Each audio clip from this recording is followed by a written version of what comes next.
Soyez les bienvenus, chers téléspectateurs, dans l'interview d'Africa 24. Nous recevons un abbé camerounais, l'abbé Jean-Bruno Tong. Soyez le bienvenu. Merci. Alors, nous allons parler de religion, bien sûr, et d'actualité d'ailleurs. Vous êtes abbé, vous êtes écrivain également. Et vous allez devoir lire la première question qui est posée sur cette table à haute voix, s'il vous plaît. Et nous allons en discuter juste après. Comment se porte l'Église camerounaise? C'est le Christ qui gouverne l'Église. Ce n'est pas une œuvre humaine, c'est une œuvre divine.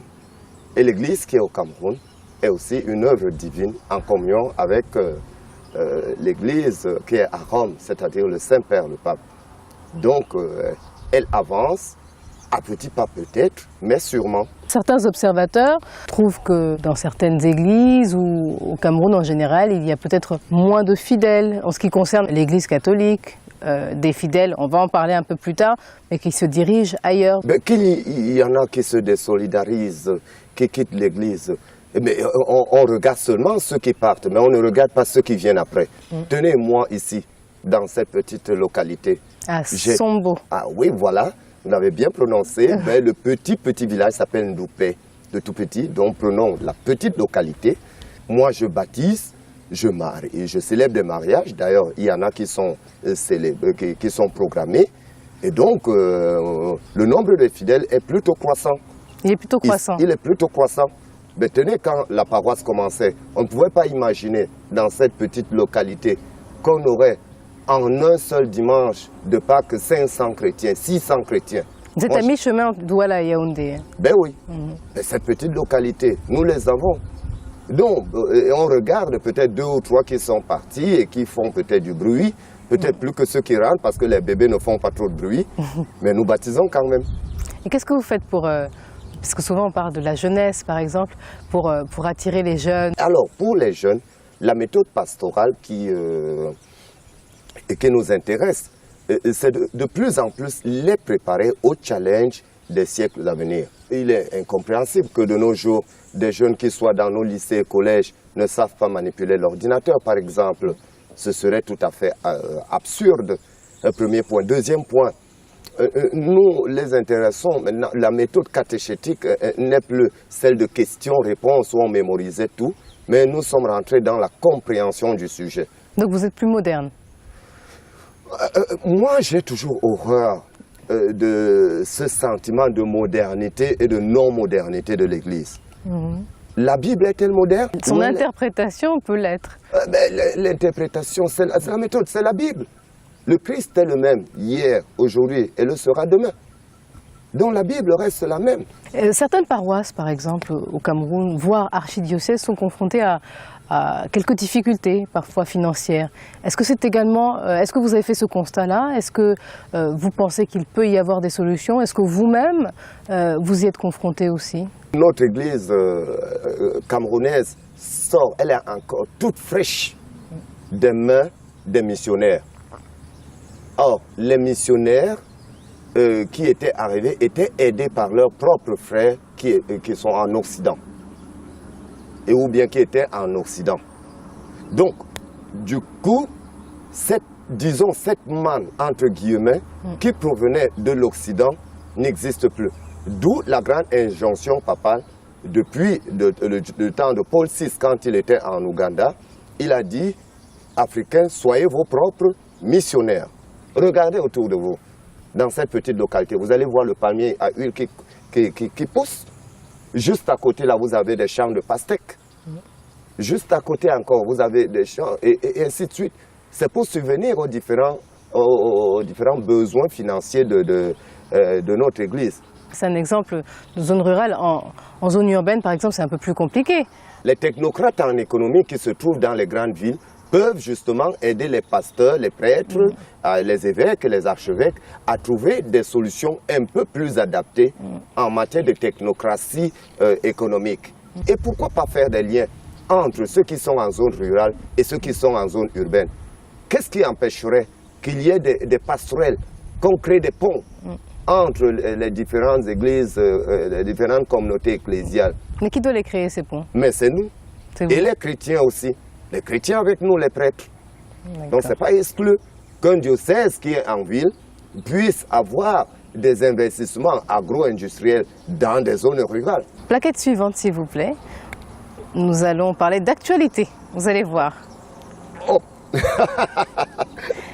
Qu'est-ce qui est écrit?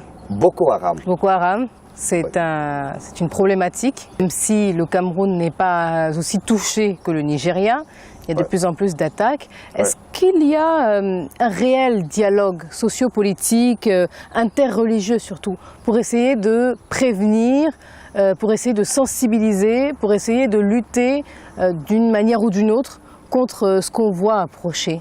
L'Église se sent solidaire des populations affectées par ce fameux groupe qui sème la terreur.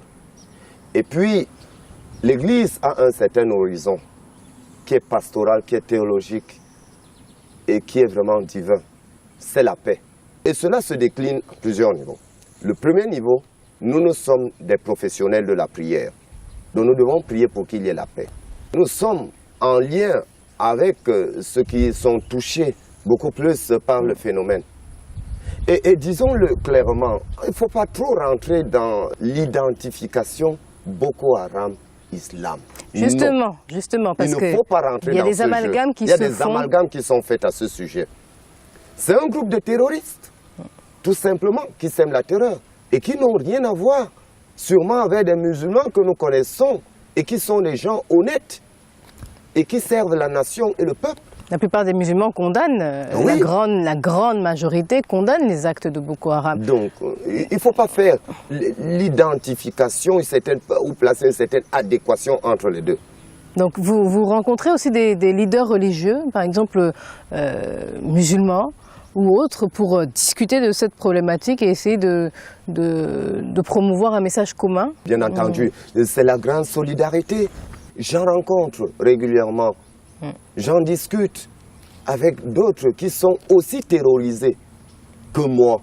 Qu'est-ce que ces pauvres populations ont fait pour mériter cette terreur? Il y a même des religieux, des religieuses, même des prêtres qui ont été kidnappés. Ça ne plaît à personne. On va passer à la question joker.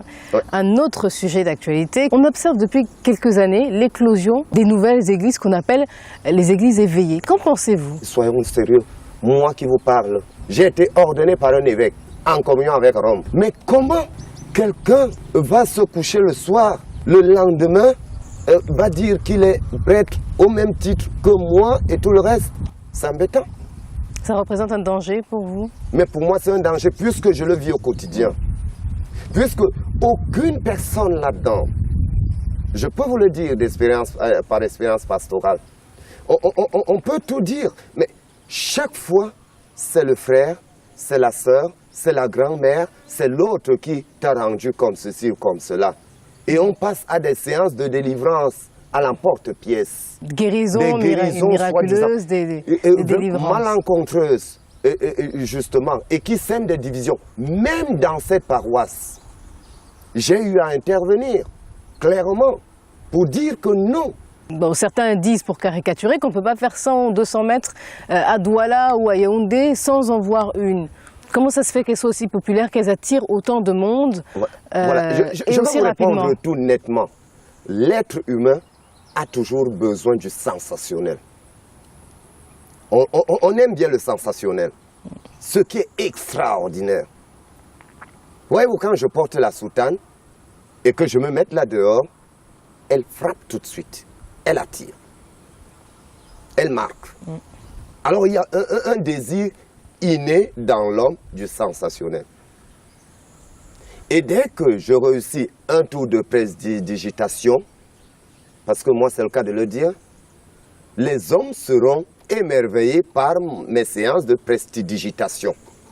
Et voilà le sensationnel auquel on est.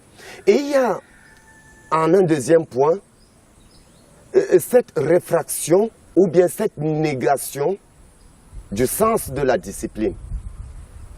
C'est-à-dire, l'homme n'aime pas être dirigé ou encadré. Mais certains fidèles, par exemple, qui sont passés de l'Église catholique à ces églises, estiment que l'Église catholique n'a pas répondu à leurs attentes, à leurs espérances. Les espérances anarchistes, vous voulez dire? C'est forcément anarchiste? Oui, mais moi, qu'est-ce que vous voulez? Je donne un exemple tout bête. Dans l'Église catholique, nous ne permettons pas le mariage polygamique. Alors, il suffit que quelqu'un voit une femme, alors on va lui dire, mais écoute, si tu as déjà une femme, elle est là. Et nous allons dire fidélité et tout le reste. Même s'il y a des infidélités dans le dos. Mais peu importe. Mais la norme est là. Et dès que quelqu'un, moi je connais certains qui sont partis parce qu'on leur a dit, vous ne pouvez pas vous marier, avoir 2 femmes ou 3 femmes. Et c'est pas tout. Donc sur le plan de la morale déjà, il y a quelque chose. Et il y a encore un certain sentiment qui obéit à une certaine sécularisation où il y a l'anticléricalisme. Aussi. Voilà. Et donc cet anticléricalisme fait que les personnes qui sont là ne peuvent pas accepter être dans un certain temps. Donc moi aussi je peux être prêtre ou bien prophète comme tout le reste. Et on entendra parler de prophète, de prophétesse et de tout le reste. Abbé Jean-Bruno Tong, merci d'avoir accepté de répondre à nos questions. Merci aussi à vous. Et merci chers téléspectateurs, c'était donc l'interview d'Africa 24 au Cameroun. À bientôt.